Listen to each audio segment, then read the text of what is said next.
आज हम लोग जीजी इंजीनियरिंग लिमिटेड कंपनी को डिस्कस करने जा रहे हैं। तकरीबन एक मंथ पहले इस स्टॉक के बारे में इस चैनल पर बात हुई थी, लेकिन आज इसके बारे में बात इसलिए हो रही है क्योंकि यहाँ पे जो तेजी देखने को मिल रहा है आपको तकरीबन 2% के आसपास स्टॉक चढ़ा है। ये एक सस्टेनेबल तेजी है और अब माना जाएगा कि इसके बाद स्टॉक में तेजी देखने को मिलेगी कम से कम जब तक कंपनी के Q3 के नंबर नहीं आते हैं। कंपनी के Q3 के नंबर का हर कोई बेसब्री से इंतजार कर रहा है, चाहे जो इसका इन्वेस्टर से या जो नए व्यक्ति इन्वेस्टमेंट करना चाहते हैं इस फाइनेंशियल ईयर के लिए वो, क्योंकि एक प्रकार से कह सकते हैं Q3 का नंबर पे ही आने वाले फाइनेंशियल ईयर्स में कंपनी की मजबूती, कंपनी की नींव टिकी हुई है। तो मैं यह भी बताऊंगा Q3 का नंबर कब आएगा, कैसा आएगा। उसके पहले हम लोग चलते हैं बीएस इंडिया की वेबसाइट पर और यहाँ पे मैं आपको कुछ दिखाना चाहता हूँ। बीएस इंडिया की वेबसाइट पर आप देखेंगे मैंने यहाँ पे जीजी इंजीनियरिंग लिमिटेड कंपनी को ओपन किया हुआ है और जैसे इस पे हम क्लिक करता हूँ तो यहाँ पे आपको देखने को मिलेगा कि ये स्टॉक आज 16 जनवरी और 16 जनवरी को अपर सर्किट टच किया है और ये अपर सर्किट मुझे लगता है सस्टेनेबल रहेगा, कुछ दिनों तक बरकरार रहेगा ताकि स्टॉक में तेजी आए और चार्ट पर भी ये संकेत देखने को मिलने लगे हैं। लेकिन दिक्कत यह है कि चूंकि जीजी इंजीनियरिंग जो स्टॉक है अभी ईएसएम की कैटेगरी में चल रहा है।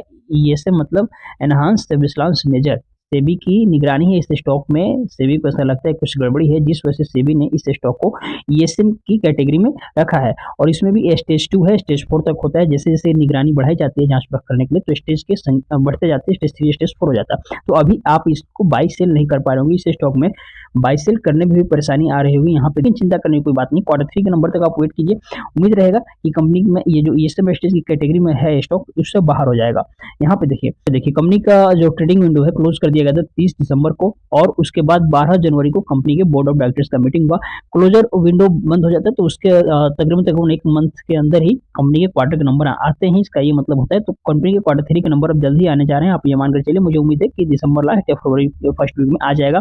तो जीजी इंजीनियरिंग लिमिटेड कंपनी के क्वार्टरली रिजल्ट को हम स्क्रीन की वेबसाइट पर समझेंगे। उसके पहले मैं थोड़ा सा काम के बारे में आपको बता दूं तो जो कंपनी काम करती है आयरन एंड स्टील मेटल्स बनाती है, यानी कि मेटल के सेक्टर में काम करने वाली कंपनी है। आज देख सकते हैं लोएड स्टील जो कंपनी है उसका प्राइस 1 रुपए से बढ़कर आज 35 रुपए करीब ट्रेड कर रहा है। तो आप ये मानकर चलिए कि लोएड स्टील स्टील के सेक्टर में जो काम करने वाली कंपनियां उसके शेयर प्राइस में हमेशा तेजी रहेगी ही रहेगी और ये भी उस तरह का एक स्टॉक बन सकता है क्योंकि इस कंपनी का जो काम है, काम तो मैंने बताया। थोड़ा सा फंडामेंटल डिस्कस करें तो तकरीबन 200 करोड़ के आसपास कंपनी का वैल्यूएशन है और स्टॉक का पी काफी शानदार है। साथ में जब पीई के हिसाब से देखेंगे वैल्यूएशन वाइज स्टॉक का प्राइस भी ठीक है और बुक वैल्यू से भी ज़्यादा है। सबसे कमाल की बात है कंपनी का जो रिटर्न ऑन इक्विटी है और आरओई है और आरओसी है, ये दोनों कमाल का है, डबल डिजिट में, यानी कि आपके इन्वेस्टमेंट पर कंपनी साल भर में कम से कम 10% रिटर्न निकालकर देने का दमखम रखती है। तो ओवरऑल जब कंपनी का काम और जब कंपनी का फंडामेंटल बढ़िया है तो जाहिर सी बात है कि लंबी अवधि में इसमें तेजी बनेगी ही और ये तेजी कहीं ना कहीं आपको दिखने भी लगी है।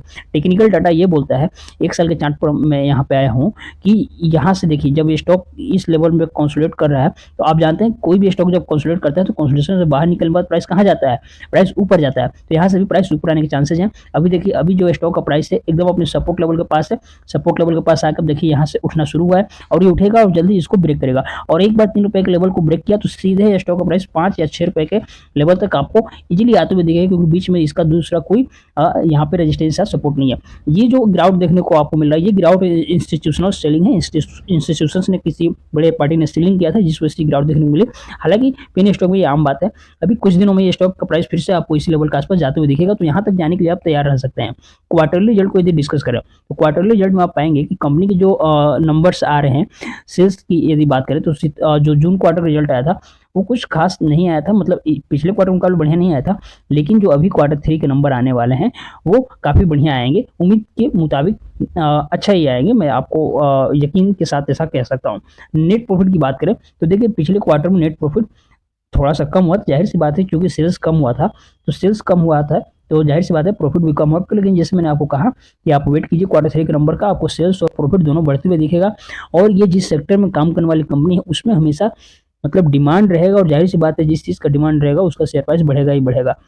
शेयर होल्डिंग पैटर्न्स को डिस्कस करें तो इसमें देखेंगे प्रमोटर्स नाम मात्र के हैं, जैसे कि सामान्यतः पेनी स्टॉक में होता है प्रमोटर्स गायब होते हैं और पब्लिक के पास ही मैक्सिमम शेयर्स पड़े होते हैं। तो यहाँ पर भी पब्लिक के पास ही मैक्सिमम शेयर्स है तो चिंता की कोई बात नहीं है, हम लोग आपस में बाय सेल करके इस कंपनी के शेयर्स को उठाएंगे। बीच में बस कोई ऑपरेटर इसको ट्रैप ना करे, ट्रैप हम अपनी गलती से होते हैं, यदि हम बच कर रहे हैं सावधानी से काम पर तो ट्रैप नहीं होंगे। तो जीजी इंजीनियरिंग लिमिटेड काम की बदौलत भी काफी बढ़िया स्टॉक है, बस आपको वेट करना है Q3 के नंबर आ जाए। Q3 के नंबर जैसे आएंगे और अच्छे आएंगे तो जो कंपनी अभी ईएसएम स्टेज में है उससे बाहर आ जाएगी, फिर आप इसमें बाई सेल भी कर पाएंगे।